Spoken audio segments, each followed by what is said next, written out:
Eu estou num conflito interno aqui entre a mensagem da semana, daquela que o Senhor deu assim para toda semana, né? Prega no domingo, e aí a palavra de ontem falava muito sobre paternidade e muitas coisas que podem ser acrescentadas no dia de hoje, mas também a mensagem que nós pregamos na segunda-feira passada e que nós não terminamos, nós estamos chamando dos dias de Noé. Nós falamos sobre o que Jesus falou, falamos sobre o próprio Noé, falamos sobre os sinais que são semelhantes os dias de hoje aos dias de Noé, né? Falamos muita coisa que pode ser percebida nos dias de hoje, que dizem respeito àquilo que Jesus falou, a questão profética, mas nós não falamos da tal da arca, né? E eu acredito que na arca tem algo muito especial. Essa palavra que eu vou ministrar para você é uma palavra que, especialmente para edificação, para construção, para liderança, para os valores que nós temos como líderes, seja na igreja ministerial, seja na família, seja como aqueles que estão sendo preparados para a liderança. Isso aqui é muito importante. A primeira vez que eu preguei essa mensagem foi lá nos Ingleses, no bispo Sérgio, há 7, 8 anos atrás, que o Senhor me deu esse entendimento. De lá para cá, volta e meia, quando eu tenho a oportunidade de falar especificamente para pessoas que estão construindo algo, porque se a Bíblia diz, se Cristo disse que os dias que antecedem a sua volta são dias semelhantes aos dias de Noé, significa dizer que nós somos a igreja, aquilo que mais se aproxima de Noé, né? Nós somos os Noés da nossa geração, e se somos Noés na nossa geração, precisamos construir algo, e se vamos construir algo relevante, que inclui a nossa família, esse texto aqui que nós vamos ler, está baseado lá em Hebreus capítulo 11, né? O verso 5, se eu não me engano, que fala que Noé, ao ouvir falar das coisas que ainda não se viam, movido de santo temor, né, construiu uma arca para a sua família e condenou o mundo daquela época. Então a fé, né, pela fé, motivado pela fé naquilo que ele ouviu falar, acerca das coisas que ainda não se viam, que era a chuva, que era o dilúvio, mas movido, porque a fé me impulsiona, movido por santo temor, construiu. Então a igreja precisa construir alguma coisa. Eu creio que a igreja precisa construir alguma coisa. E olhando aqui para este texto, a gente pode tirar algumas conclusões, ensinamentos. E se o Senhor, né, encaixar aqui a mensagem uma na outra, se pegar aqui uma bola quicando, a gente entra na outra e vamos embora, vamos até o horário, né, que for, amém?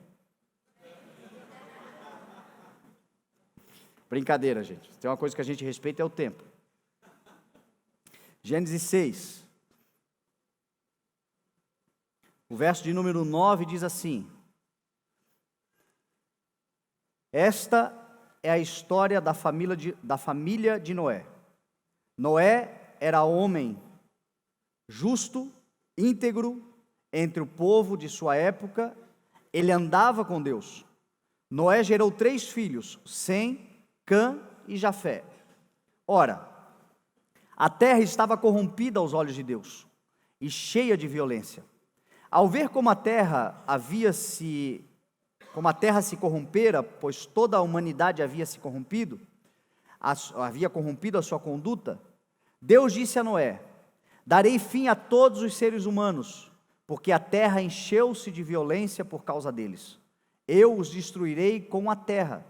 Você, porém, faça uma arca de madeira de cipreste, divida em compartimentos e revista de piche por dentro e por fora. Faça com 135 metros de comprimento, 22 metros e meio de largura, 13 metros e meio de altura. Faça-lhe um teto com um vão de 45 centímetros entre o teto e o corpo da arca. Coloque uma porta lateral na arca e faça um andar superior, um médio e um inferior. Eis que vou trazer águas sobre a terra, o dilúvio, para destruir debaixo do céu toda criatura que tem fôlego de vida. Tudo que na terra há perecerá, mas com você estabelecerei a minha aliança, a aliança que Cristo tem conosco hoje. E você entrará na arca com seus filhos, sua mulher e as mulheres dos seus filhos. Faça entrar na arca um casal de cada um dos seres vivos, macho e fêmea, para conservá-los vivos com você. De cada espécie de ave, de cada espécie de animal grande e de cada espécie de animal pequeno, que se move rente ao chão, virá um casal a você para que sejam conservados vivos, e armazene todo tipo de alimento para que você e eles tenham mantimento. Noé fez tudo exatamente como Deus lhe tinha ordenado. Amém? Pai, nós te damos graças, Senhor, pela oportunidade de mais uma vez estarmos aqui, nesta segunda que para nós é desejo de mais do Senhor, mais da tua palavra, mais da tua instrução, mais do teu ensino, mais, Senhor, da tua revelação, mais do céu para as nossas vidas, para as nossas casas, para os nossos ministérios, para as nossas famílias, para tudo que realizarmos, que possamos ter mais do Senhor em nós. É o nosso desejo, é a fome, é a sede que nós temos, Senhor. Em nome de Jesus nós oramos. Amém. Graças a Deus. Amém.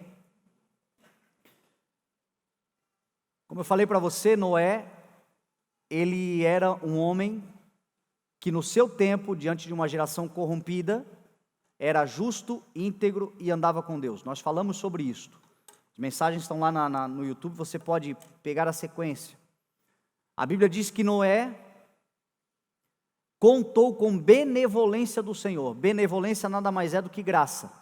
No hebraico aqui é Shem, graça, benevolência do Senhor. No meio de uma geração totalmente desviada, ele contou com a graça do Senhor, e contando com a graça do Senhor, o Senhor lhe deu uma missão. Afinal de contas, a graça de Deus tem que nos levar para uma missão. A graça de Deus, ela não é somente para nos purificar, ela não é somente para nos tirar de uma condição miserável, de um atoleiro. A graça de Deus, ela se manifesta salvadora, disse Paulo a Tito. No capítulo 2, do verso 10, Paulo disse até a Tito o seguinte: Tito, a graça de Deus manifestou-se salvadora a todos os homens. Mas ela não é só salvadora, ela é também instrutora. A graça de Deus, ela não apenas salva, nós somos salvos pela graça mediante a fé, mas ela não é só para a salvação, ela é também para a instrução. E ela nos instrui, disse Paulo a Tito, ela nos ensina a renunciar à impiedade e às paixões mundanas, e a vivermos uma vida justa, sensata e equilibrada nesta era presente. Paulo continua dizendo: enquanto aguardamos a bendita consolação. Qual é a bendita consolação? A manifestação gloriosa do nosso Deus e Senhor Jesus Cristo. Então, enquanto nós aguardamos a manifestação, o que Jesus falou? Os dias que antecedem a minha volta serão dias semelhantes aos dias de Noé. Então, enquanto aguardamos a manifestação, contamos com a graça de Deus, que se manifestou salvadora. Quem aqui é salvo pela graça, pelo amor do Senhor? Agora a graça me instrui, a graça me leva, a graça me ensina, a graça me motiva, a graça me prepara, a graça me qualifica, a graça me lança a uma construção, me lança a uma realização. A graça tão somente para perdão de pecados, nós corremos o risco de começarmos a negligenciá-la, nós corremos o risco de começarmos a desprezá-la, a torná-la, como disse Paulo, inútil. A graça de Deus para comigo não foi inútil, disse ele, porque eu trabalhei. Porque uma vez que eu fui alcançado pela graça, eu comecei a construir, eu comecei a trabalhar, contudo não eu, mas a graça de Deus comigo. Ou seja, até o trabalho é graça, até a construção é graça, mas é um sinônimo, um indicativo de crescimento da igreja. Se a graça for só para perdão de pecados, nós corremos o risco de ouvir aquilo que Paulo falou para a igreja de Corinto. Então, peraí, só porque a graça se manifesta, falou aos Gálatas também, só porque a graça se manifesta, então eu vou continuar pecando deliberadamente? Eu vou continuar pecando para que a graça superabunde? Falou aos Romanos também. Vou continuar falando e pecando para que a graça se superabunde, para que o poder do Senhor mais se manifeste na minha vida? Não. A graça, cada vez que nós precisamos, a Bíblia diz que nós temos um sumo sacerdote, Hebreus fala, que se compadece das nossas necessidades, porque ele, como nós, foi tentado em todas as coisas, porém sem pecar. Por isso nós podemos nos aproximar com confiança do trono da graça, a fim de recebermos misericórdia e encontrarmos graça que nos ajude na necessidade. Ou seja, pecou, falhou, caiu, está como Paulo, miserável homem que és, quem te livrará desse corpo destinado à morte? Está naquele conflito, cai, levanta, cai e vive essa guerra. Saiba que até para vencer a guerra você não contará com o esforço próprio, mas contará com a própria graça do Senhor. Contudo, esteja atento, porque a graça do Senhor que vai limpando, que vai redimindo, ela também vai dar alguma coisa para você construir. O Senhor vai dar alguma coisa para construir. Noé contou com a benevolência, e uma vez que Deus foi benevolente com Noé, tão logo foi benevolente, já entregou a Noé uma missão. Noé, esse mundo está corrompido, esse mundo está perdido, esse mundo eu me arrependo de ter criado, esse mundo, os homens, eles estão indo de mal a pior, este mundo, Noé, está destinado para o dilúvio. Pedro vai dizer que este, agora o nosso, está destinado para o fogo. Ou seja, o mundo como existe, a estrutura mundana como existe, o governo mundano como existe, ele está destinado para a destruição. Você, porém, Noé, faça uma arca. Você, porém, igreja, faça uma arca. Você, porém, homem de Deus, mulher de Deus, construa algo. Você, porém, faça algo que inclua a sua família. Você, porém, faça algo que coloque os teus aí dentro. Você, porém, faça algo que vai dar salvação para a tua casa. Você que uma vez foi contado com a graça, seja alguém que transborda essa graça, seja alguém que manifesta essa graça, seja alguém que construa algo pela graça, para salvar outros também pela graça. Essa é a nossa missão, gente. Nós, uma vez salvos, temos uma missão. E aí o Senhor então vai dar um plano, um projeto de engenharia naval celestial, algo que o Senhor deu a um homem e salvou a sua casa, salvou a sua família e salvou a própria criação, porque a criação, logo depois da arca, ela começou novamente a se multiplicar. O próprio Noé tornou-se o segundo pai de toda a humanidade. Tudo que somos hoje, somos a partir da fidelidade de um homem, somos a partir do sim de um homem, somos a partir da decisão de um homem de obedecer ao Senhor. Você já parou para pensar que extraordinário que é isso? A obediência de um homem nos trouxe aqui. Você já parou para pensar como é importante o que Deus colocou na sua vida e como pode ser relevante a tua obediência em pessoas que você talvez nunca conhecerá, mas que um dia dirão ao seu respeito, graças a Deus pela vida do pastor Kleber, graças a Deus pela vida do pastor Marlon, graças a Deus pela vida do pastor Tom, porque ele nem sabe disso, ele nem me conheceu, mas ele disse um sim para o Senhor lá atrás, a minha família foi salva, os meus amigos foram salvos e um dia eu fui salvo também. Ou seja, uma manifestação poderosa do Senhor a partir da obediência de um homem. Você já reparou que na Bíblia as grandes realizações da história da humanidade e do mundo que Deus criou e do projeto de Deus, nunca se contou com muita gente, mas com poucas pessoas que disseram sim e foram obedientes? Você já reparou?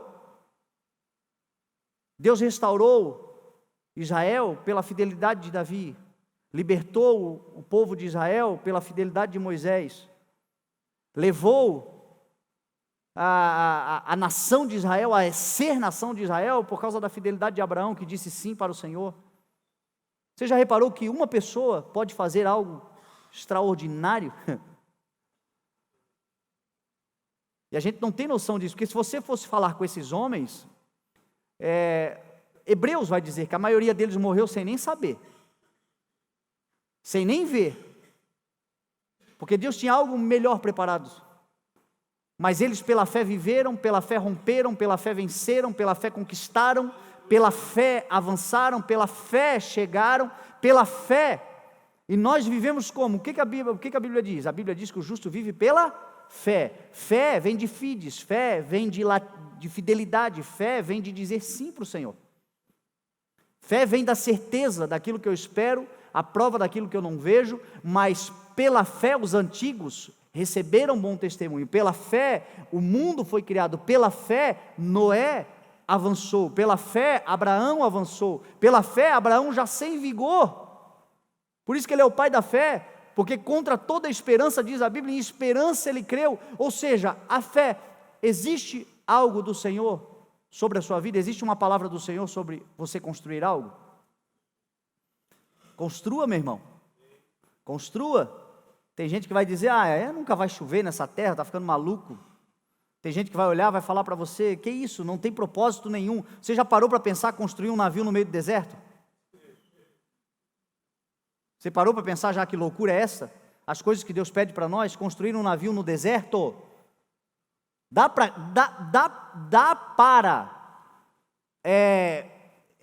culpar, dá para julgar as pessoas? Ao verem Noé construindo a arca, dá para julgar as pessoas? Noé estava construindo um navio no deserto, gente. Num tempo que não chovia, num lugar que não havia mar, não havia rios. Ele não construiu algo num estaleiro para descer numa rampa de estaleiro. Ele construiu algo num deserto, esperando uma água que não havia precedente.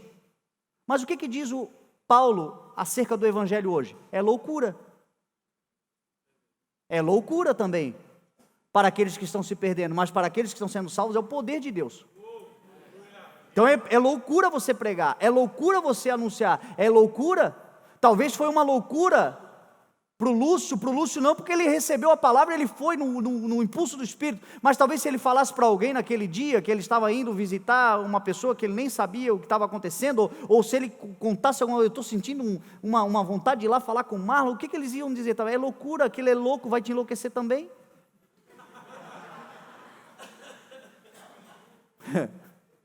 Não é verdade?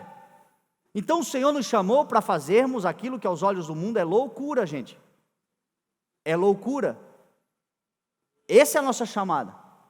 E construir essa arca e realizar esta obra e fazer isto que o Senhor colocou dentro do teu coração, se você compartilhar com pessoas, elas vão dizer, é loucura, elas vão dizer isso. Talvez os próprios de Noé disseram, pai, é loucura. Eu acredito que o que fez Noé engajar a família dele no projeto, a Bíblia não diz, mas é uma crença que eu tenho, é justamente o testemunho de Noé, em relação à vida íntegra, porque a Bíblia diz que ele era íntegro, justo, no meio da sociedade, e o nosso testemunho, a nossa prática, fala muito mais alto do que as nossas palavras. Sabe o que eu imagino? Eu imagino os filhos de Noé, a mulher de Noé, dizendo assim, enlouqueceu, o pai está doido, o pai pirou, o pai está doido. Mas peraí, gente, mas o pai sempre foi um cara justo e íntegro. O pai parece que está doido, mas o pai sempre serviu a Deus. O pai está dizendo que Deus falou com ele, mas espera aí, tem testemunho, Deus já falou com o pai outras vezes. É uma loucura o que tá acontecendo, é algo meio fora completamente, mas o testemunho gera autoridade. Por isso a importância de nós termos... Agora eu tenho um gancho para a palavra de ontem, mas eu vou ficar aqui, pelo amor de Deus, eu vou ficar aqui. O testemunho nos dá autoridade, por isso a importância de nós sermos pessoas de um testemunho. Jesus nos chamou para sermos testemunhas. Testemunhas.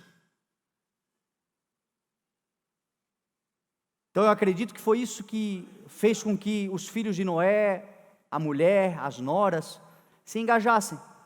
Vamos construir essa arca. E aí vem Deus e diz o seguinte, você, porém, fará uma arca. Construa ela de madeira de cipreste. Faça ela com 122 metros de comprimento, 22 metros e meio de largura, 13 metros e meio de altura. faça um vão no teto, entre o teto e o corpo da arca, de 45 centímetros. Você sabe o que me chama a atenção? Deus deu medidas exatas. Deus especificou exatamente o que era para Noé fazer. E se você for ver o final do texto que nós acabamos de ler, vai dizer que Noé fez tudo exatamente como Deus havia ordenado. Aqui está uma outra marca de pessoas que construíram algo relevante e marcaram gerações. Você vai ler em toda a Bíblia, e Abraão fez exatamente como o Senhor havia ordenado. Você vai ver, e Moisés fez exatamente como o Senhor havia ordenado. E você vai ver, e Davi fez exatamente como o Senhor havia ordenado. Se você der lá na sua Bíblia, lá, se você tem uma Bíblia dessa que liga, né, e você der lá no campo de pesquisa, botar a palavra exatamente como o Senhor havia ordenado, você vai ver a história desses homens. Então, se Deus dá diretrizes exatas, porque o projeto de Deus sempre tem diretrizes exatas, medidas exatas. O Senhor disse para Josué: vá e faça tão somente como eu ordenei ao meu servo Moisés, sem se desviar nem para a direita e nem para a esquerda. E a Bíblia vai dizer que Josué também havia feito exatamente como Deus havia ordenado a Moisés, dando uma continuidade de uma visão. Isso aqui também é importante. Às vezes a gente deturpa a visão. Às vezes a gente acha que dar um jeitinho vai dar certo. Não vai dar certo. Às vezes nós temos uma diretriz exata do Senhor, mas nós somos tentados a mudar alguma coisa. Talvez Noé poderia dizer o seguinte: 122 metros, eu acho que se eu acrescentar mais 2, eu faço mais um quartinho aqui, uma dependência para guardar mais uns negocinhos, um puxadinho. Será que a gente não faz isso também? Será que nós não somos tentados, diante de uma instrução clara do Senhor, a fazer algo a mais, e de coração bom demais, porque nós somos bons, né, gente? Nós somos muito bons, né? Nós temos um coração muito bom, muito generoso, nós queremos sempre o bem, né? O nosso coração não nos engana. A Bíblia não diz que há caminhos que parecem bem, mas o final conduz à morte. A Bíblia diz isso. Há caminhos que ao homem parecem de paz, de bem, mas o final vai levar à morte. Então, qual é a certeza de vitória e de cuidado e de proteção? Qual é a garantia de que a arca não vai para o fundo? Obedecer exatamente as diretrizes, as medidas exatas que o Senhor mandou fazer. Noé não era engenheiro naval, Noé era agricultor. E aqui está mais uma. Normalmente o Senhor nos chama para fazer uma coisa que nós não estamos preparados para fazer. Que é para mostrar que o poder que a tudo excede é dele e não nosso. Então, normalmente, Deus pega pessoas incapazes para fazer algo poderoso. Mas a certeza de que vai dar certo não é nós acharmos que agora a gente está no controle das coisas. A certeza é fazer exatamente conforme o manual está dizendo. O manual. Aqui está a construção, aqui estão as medidas exatas da arca que precisa ser construída. A importância de você obedecer exatamente. Por que tem coisas que a gente não faz aqui no ministério? Por exemplo, eu vou dar um exemplo para você. Ministério de dança. Muitos ministérios têm. Em muitos lugares fazem. Já me vieram muitas vezes dizer: pastor, por que a gente não faz um ministério de dança e tal? Eu não quero entrar em discussão teológica, a questão não é dizer que aquele está certo, aquele está errado, a questão é o seguinte: para nós Deus não deu e ponto final. Outro dia alguém me disse assim: pastor, eu estou pensando em sair da igreja porque eu não estou concordando com a visão, eu não consigo entender a visão. Aí eu fiquei pensando assim: meu Deus, que loucura, porque a pessoa que me disse isso está na igreja há mais de 4 anos. E não concorda com a visão da igreja. Nessa parede está pelo menos 2. Então a pessoa pode falar o que for, mas não pode nos chamar de incoerentes. Porque o que Deus mandou nós fazermos está exatamente ali posto. Ninguém está mentindo para ninguém. Está ali. Ali estão as medidas da arca que o Senhor nos mandou construir. Se outro está fazendo de outra forma, e se foi Deus que ordenou, vai navegar também. Porém, a nós foi dado um projeto. A medida da arca não diz respeito somente à flutuabilidade, mas também à capacidade de carga que ela vai ter. Então, se eu troco a medida da arca, meu irmão, pode ser que a medida da capacidade que o Senhor queria estabelecer não vai mais ser alcançada, porque vai adernar, vai afundar, vai virar, vai bater onda, vai vir vento, vai vir dia. O Senhor já havia estabelecido, o Senhor já havia previsto as variáveis, a carga, já havia feito o cálculo. E é por isso que a Bíblia diz que há diferentes dons, ministérios e formas de atuar, mas o Espírito Santo é o mesmo e efetua tudo em todos. Não se trata de nós dizermos nós estamos certos e aqueles estão errados. Se trata de que a flutuabilidade para aquele lugar tem uma medida. Para nós é outra. Para a sua vida também. Não é porque na vida do teu vizinho, do teu amigo, do teu irmão está dando certo que para você vai dar certo. O importante é você andar de acordo com as medidas exatas que o Senhor estabeleceu para a arca que você precisa construir. Isso é muito importante, gente.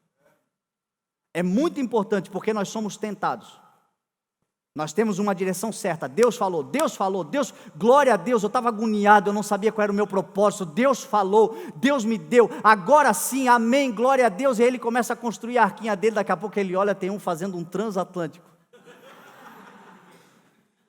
E aí ele começa a desejar o transatlântico, mas ele não sabe o que vai passar o transatlântico, ele não sabe o que Deus deu para ele, ele não sabe. A arca e as medidas que o Senhor deu para a construção da tua arca, meu irmão, vai caber todos os teus.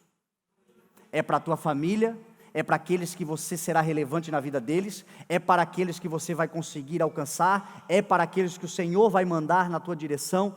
Pode acreditar, tão somente faça exatamente como o Senhor ordenou, e vai dar certo. Cuidado, meu irmão, com a desobediência. Cuidado com a desobediência. Moisés foi desobedecer, perdeu a chance de entrar na terra prometida. Fala com a rocha, Moisés. Deu na rocha. Você e Arão não entram mais. Vocês estão mudando as diretrizes, eu estou falando uma coisa, vocês estão fazendo outra. Por que Deus tratou, a quem mais é dado? Jesus falou isso, a quem mais é dado, mais é cobrado. Por que Deus tratou Moisés dessa forma e não tratou o povo? Porque Moisés gerava cultura. Moisés gerava influência, Moisés gerava comportamento, o povo não. Nós não somos chamados para liderar? Então nós estamos, meu irmão, gerando pensamentos, comportamentos, cultura. Por isso a importância de nós andarmos bem certinho com as medidas exatas daquilo que o Senhor mandou fazer. Se tem um texto que eu gosto da graça do Senhor, é Atos capítulo 5, quando Deus mata Ananias e Safiras. Pura graça. Pura graça.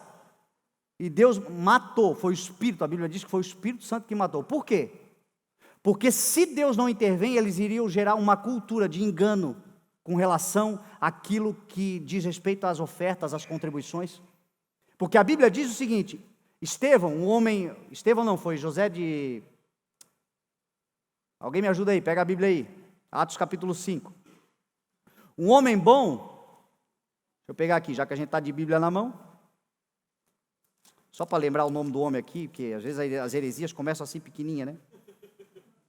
José, um levita de Chipre, a quem os apóstolos deram o nome de Barnabé, que significava encorajador, vendeu um campo que possuía e trouxe o dinheiro e colocou aos pés dos apóstolos. Um homem chamado Ananias, com Safira, sua mulher, também vendeu uma propriedade.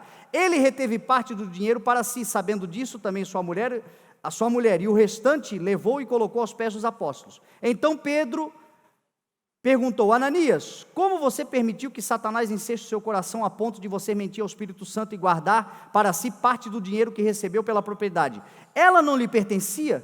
E depois de vendida, o dinheiro não estava ao seu poder? O que levou a pensar em fazer tal coisa? Você não mentiu aos homens, mas sim a Deus. O que estava sendo gerado aqui? Uma cultura de generosidade, de voluntariedade, de desprendimento das coisas. Se tem uma coisa que o Espírito Santo começa a fazer em nós, é nos ensinar a se desprender das coisas. A cultura, o ensinamento, o princípio da generosidade sendo pregado para aquela igreja. Aí o camarada, para aparecer, porque ele não estava afim de ser uma bênção, ele estava afim de fazer para aparecer. Mas espera aí, eu vou parecer que vou fazer, mas de fato não vou fazer. Meu irmão, o líder que parece que faz, mas de fato não faz, ele gera uma igreja que parece que faz, mas que de fato não faz. É o hipócrita que Jesus falou. Por isso, guardar as medidas. Por isso, fazer exatamente. José havia se manifestado. É graça, a gente está falando de graça. Ananias e Safira estavam numa condição de proeminência. Eles iriam gerar uma cultura errada, uma cultura fora do propósito, uma medida errada da que o Senhor havia estabelecido para aquela igreja. Sabe o que isso aqui me ensina também? Às vezes a gente pede cada vez mais a presença do Senhor em nosso meio. Mas entendamos uma coisa, quanto mais perto o Senhor estiver de nós, mais alto é a responsabilidade. Mais alto é também a fidelidade. Mais alto é. Aqui, exatamente, eu fico imaginando se o Espírito Santo sai hoje em dia tirando a vida de gente que diz que vai fazer e não faz. Você já parou para pensar? A começar por mim. A gente está caminhando para esse dia, a gente está caminhando para esse lugar, a gente está buscando o extraordinário, a gente está buscando a experiência com Deus poderosa. E a Bíblia está nos ensinando, faça tão somente aquilo que eu lhe ordenei a fazer. Guarde as medidas. Você sabe uma outra coisa que Deus fala para Noé? Deus diz assim: Noé, revista de piche por dentro e por fora. Você sabe o que significa isso? Blindagem. Isso significa blindagem. Você sabe o que significa isso? Isso significa dizer que, se nós não estivermos atentos nos pequenos detalhes, são eles que nos levam para o fundo. Você já reparou isso? Uma vez eu li um livro que falava sobre economia, e o livro dizia o seguinte: não despreze os centavos, porque as pessoas que são ricas não desprezam os centavos. Não despreze aquilo que vem depois da vírgula. E de fato é verdade, a gente anda assim, a gente despreza, a gente joga a moeda fora, a gente acha que aquilo é um incômodo, a gente não está atento. Só que se a gente parar para fazer conta, no final o montante é alto dos centavos desprezados. Na vida ministerial, na vida com Deus, na vida familiar, na vida conjugal, na vida de relacionamento. Vocês já querem me tirar do altar? É isso, gente? Não são os pequenos detalhes, os pequenos furinhos na embarcação que às vezes bota tudo no fundo? Não são aquelas coisas que a gente costuma dizer que o outro trata como desprezível muitas vezes? Às vezes uma coisa que incomoda um e ele fala para o outro e o outro despreza e o outro... E é só um furinho. Só que esse furo pode levar o barco para o fundo. Esses pequenos furos, se não forem tapados, se não forem blindados, podem levar para o fundo. Então é guardar as medidas, mas é também prestar atenção nos pequenos detalhes do que diz respeito ao relacionamento que nós temos, à comunhão que nós temos. Estou agoniado com eles aqui, eu vou correr agora. Uma outra coisa que o Senhor fala é sobre o fato da arca ter compartimentos. Você quer ter uma liderança efetiva? Você quer ter uma vida, uma família efetiva? Você quer ter uma história que de fato aquilo que você vai construir não somente é bonito, não somente é imponente, não somente está navegando, mas de fato é relevante, de fato é importante na vida das pessoas? Organize. A organização é fundamental, meu irmão. Cristo, Deus é um Deus de organização. Você sabia disso? Eu já preguei aqui. Às vezes a gente vai na casa de alguém e a pessoa diz: pastor, o diabo está furioso nessa casa. A gente vai no escritório de alguém e diz: o diabo está furioso nessa casa. E aí, ao invés de fazer uma oração, sabe o que você pode dizer para essa pessoa? Às vezes só basta isso e a vida da pessoa muda. Faz uma faxina na casa. Organiza a tua mesa. Quem tem aqui tem o Espírito Santo de Deus? Quem aqui tem? A bagunça não te incomoda? por que deixa a bagunça lá então? Esse é o Espírito Santo, gente. Você sabia que o Senhor, para te abençoar, primeiro Ele vai te organizar? Você sabia que a multiplicação de pães e peixes só veio depois da organização da multidão? Mande-se assentar em grupos de 50 e de 100. Você sabia que mesmo depois que acabou a multiplicação, Jesus disse assim: agora juntem os pedaços que sobraram, para que não haja desperdício, organize tudo, não quero bagunça, não quero sujeira. Nós não somos o povo os porcalhões que vem aqui no monte da bem-aventurança, das oliveiras, no monte, sei lá qual é que eles estavam naquela época lá, e fizeram a multiplicação. E quem foi que passou por aqui? Foram os crentes. Olha a sujeirada que os crentes deixaram, olha a desorganização que os crentes são, olha a bagunça que é a casa desse crente, olha a bagunça que é o trabalho desse irmão, olha. Não, meu irmão, Deus disse para Noé, organiza, divida em compartimentos, porque cada compartimento terá algo específico. Você vai se encontrar, você vai passar aí dentro desse negócio, vai ser grande, vai ter uma bicharada aí, é cavalo relinchando, é leão rugindo, é boi mugindo, e no meio desse barulho todo, você vai ficar irritado, Noé. Agora você imagina você irritado e desorganizado, porque não é assim?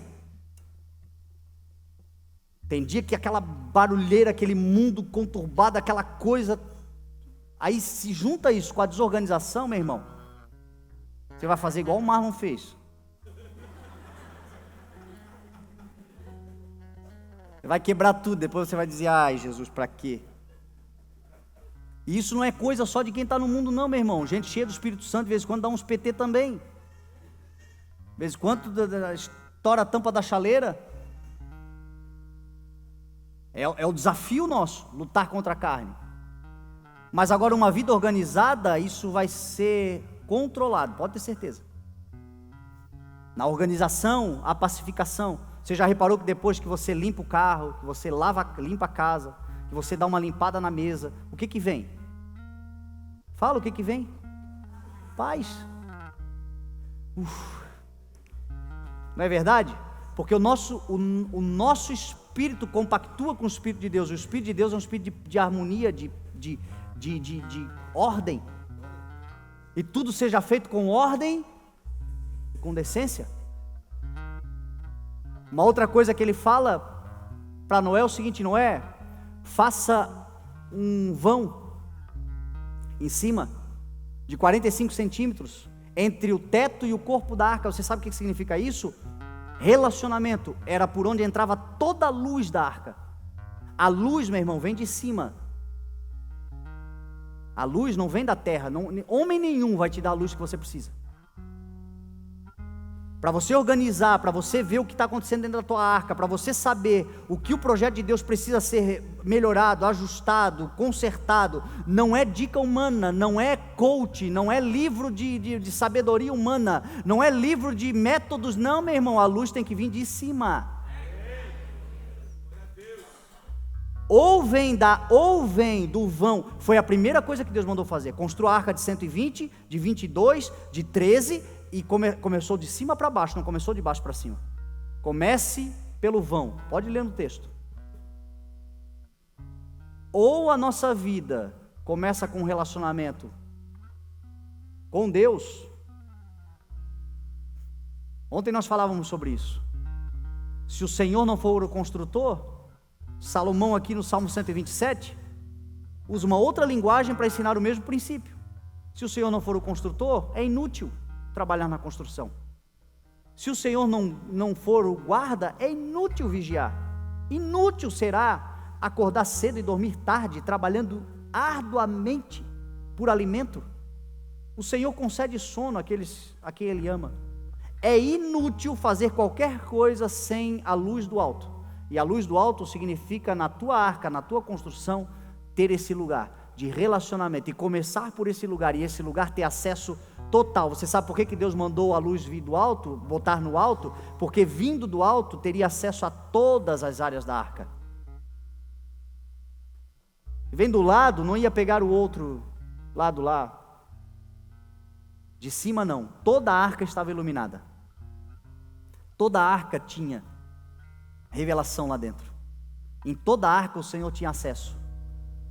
Por isso, não se esqueça, meu irmão, você pode estar construindo algo muito relevante, mas não feche a janela para o alto. Não perca esse relacionamento com o Senhor. Não perca. Porque isso é que vai iluminar tudo que você vai fazer dentro. Depois o Senhor disse assim: faça uma porta. Quantas portas? Uma. Na lateral da arca. Uma porta. Jesus disse assim: eu sou a porta. Porque por essa porta eu vou enviar os animais a você. Por essa porta vão entrar todos os que de fato têm que estar dentro da tua arca. O que a gente aprende aqui como igreja? Se não entra por Cristo, não serve para a nossa arca. Se não foi Cristo que mandou, meu irmão, todo o relacionamento da igreja, a igreja vai ao mundo, a igreja prega ao mundo, a igreja anuncia ao mundo, a igreja se relaciona de fato com o mundo, mas compartilhar daquilo que é poderoso e que Deus tem dado para a sua vida, só se Jesus botar dentro da tua arca. Só se passar pela porta, meu irmão. Quem não entra pela porta é ladrão. Quem não entra pela porta vem para roubar, matar e destruir, diz a palavra. Jesus estava falando que muitos vieram, mas todos eram ladrões. Agora Ele é a porta. Aquele que entra por Ele entrará e sairá e encontrará pastagens. A nossa vida não tem que ter várias portas, não tem que ter várias coisas. Às vezes a gente vê dentro da igreja pessoas que estão construindo algo relevante e tal, mas ele vai em Cristo, ele vai no São não sei o que, na Santa não sei aonde, ele vai lá na cartomante. Você pensa que não tem? Ele tem várias portas. Ele usa a linguagem romana do império perverso romano. Todos os caminhos levam a Roma. E aí ele diz, todos os caminhos, tem gente dizendo todos os caminhos levam ao céu. Não, meu irmão, Jesus disse, eu sou o, artigo definido, o caminho, a verdade, a vida, e ninguém vem ao Pai a não ser por mim. Não tem outra porta, não tem outra solução, não tem outra forma, não tem como, meu irmão, a arca ter os relacionamentos necessários, as coisas acontecendo de acordo com a vontade do Senhor. Nada acontecerá, porque Ele é o caminho, Ele é o meio pelo qual. Então, meu irmão, não relativiza não, ou bota só a porta, bota só uma porta. A porta é estreita, né? Tem bicho que parece grande demais, parece que não vai passar, mas se passar pela porta, passou por Cristo. Tem que passar pela porta. Aí Deus diz assim a Noé: Noé, faça um andar inferior, um médio e um superior. Sabe o que Deus está dizendo ali para Noé? Noé, aprenda a selecionar os relacionamentos, mesmo que passe pela porta. Esse é o problema da igreja. O maior mimimi dentro da igreja é por causa de irmão que feriu irmão, que desagradou irmão, que entristeceu irmão, que enganou irmão, porque a igreja, meu irmão, é o extrato da sociedade. A igreja hoje é a grande arca, e nessa arca tem cobras e lagartos. Na arca tem peçonhas. Ou não tem, ou eu estou falando alguma bobagem. Tem gente dentro da igreja que está completamente regenerada e transformada. Tem gente que está num processo que a gente olha assim e pensa, só o sangue. Deus é poderoso? É. Vai fazer? Vai. Mas até lá, Deus nos dá sabedoria para a gente saber definir, peraí. Tem níveis de relacionamento. As pessoas abrem o coração para todo mundo, nunca viu na vida, daqui a pouco está contando a vida inteira para a pessoa, em troca de uma oração, porque vai orar, e aí abriu o coração, abriu aquilo, o Cláudio Duarte sempre fala, as gavetas das emoções, abriu, e aí entregou o coração, e aí a pessoa não estava preparada para isso, meu irmão, você colocou num andar superior, alguém que devia estar num médio, ou talvez lá no inferior ainda, relacionamentos, meu irmão. Proteger a tua casa não se trata de fazer acepção, não se trata de fazer desprezar pessoas, se trata de saber, de ter a sensibilidade no que diz respeito a quem você abre o teu coração. São poucas as pessoas que eu abro o meu coração. Tem gente que eu não posso abrir. Tem gente que, se eu abrir o meu coração, elas vão se decepcionar, vão dizer assim: ai, eu achei que ele era o... Outro está só esperando um podre, ele só está esperando um podre. Se ele se olhar no espelho, tadinho, mas ele está esperando um do pastor. Então nem todo mundo realmente deseja, realmente te ama, realmente está ali para entregar o teu, para te ajudar, para chorar com você. E por isso o Senhor está dizendo: ei, coloca um andar inferior, um médio e um superior. A tua família vai ficar lá em cima, perto do relacionamento com Deus. Cuidado, não vai colocar jacaré lá perto da tua família. Deixa ele lá, deixa jacaré com jacaré, e fica lá, e vai lá, e outra coisa, Noé, não deixa o jacaré morrer de fome. Desce lá e alimenta o jacaré. Desce lá e seja gracioso com o jacaré. Desce lá e cuida do jacaré. Desce lá e limpa a sujeira do jacaré. Mas, na hora de ir para casa, deixa o jacaré no lugar do jacaré. E é isso que a gente tem que fazer como igreja. É isso que a gente tem que ter como sensibilidade, maturidade espiritual. Porque senão, meu irmão, é onde a gente vai se entristecendo. Não se trata de fechar a porta, não se trata de impedir, mas aprenda a ter essa sensibilidade. Você vai proteger demais a tua casa, você vai proteger demais a tua vida, você vai proteger a arca que o Senhor está dando para você construir. E aí o texto diz que Noé fez tudo exatamente como o Senhor havia ordenado. Concluiu. O Espírito Santo fechou a porta, porque é assim que vai acontecer. Nós estamos aqui hoje construindo uma arca. A arca talvez já esteja pronta pelos sinais, pelos tempos, talvez já esteja muito próximo de começar a navegar. A porta está aberta,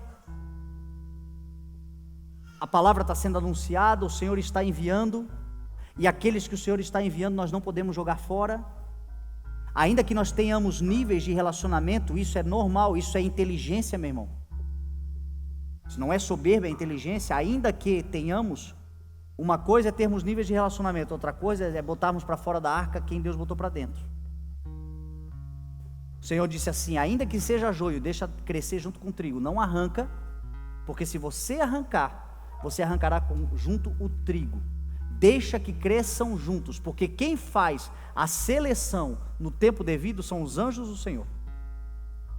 Então, meu irmão, a porta está aberta e está entrando todo tipo de gente. Glória a Deus por isso. Isso é o maior indicativo.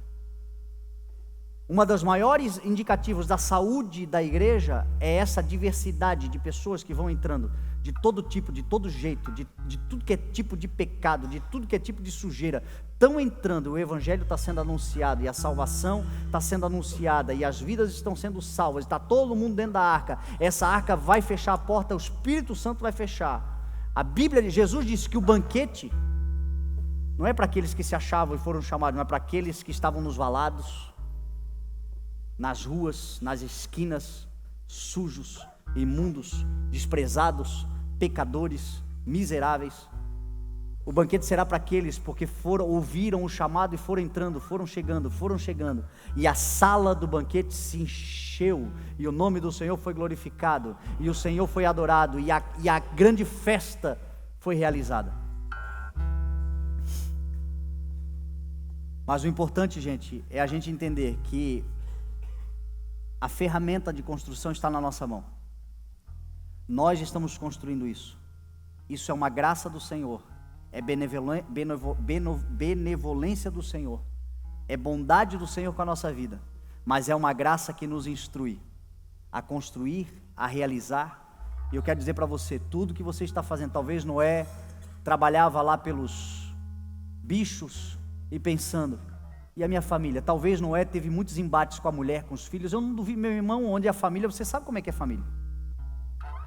Eu fico imaginando, tem coisas que Deus fala conosco, a gente fala com a esposa, fala com os filhos. Amém, todo mundo diz amém, e no meio do processo começam a reclamar, e aí, quando é que vai abrir, quando é que vai ter, quando é que vai acontecer? Eu não duvido que em muitos momentos Noé estava lá construindo coisa para os bichos, pensando, e a minha família, será que eles entrarão? A palavra do Senhor para você é, se você crer no Senhor, se você construir o que o Senhor está mandando você construir, serão salvos tu e toda a tua casa. Entrará gente que você nem esperava, gente que você dizia, Senhor, não foi para isso aí que eu construí, não, Senhor. Vai entrar ele, vai entrar ela, porque o Senhor amou a gente quando a gente também era pecador. Mas vai entrar a tua casa também, os teus não vão se perder. É o que diz a palavra do Senhor. Faça exatamente como o Senhor te ordenou e você vai viver exatamente o que o Senhor prometeu. Você crê em nome de Jesus? Vamos orar então em nome de Jesus. Queria pregar, mas vocês não deixam.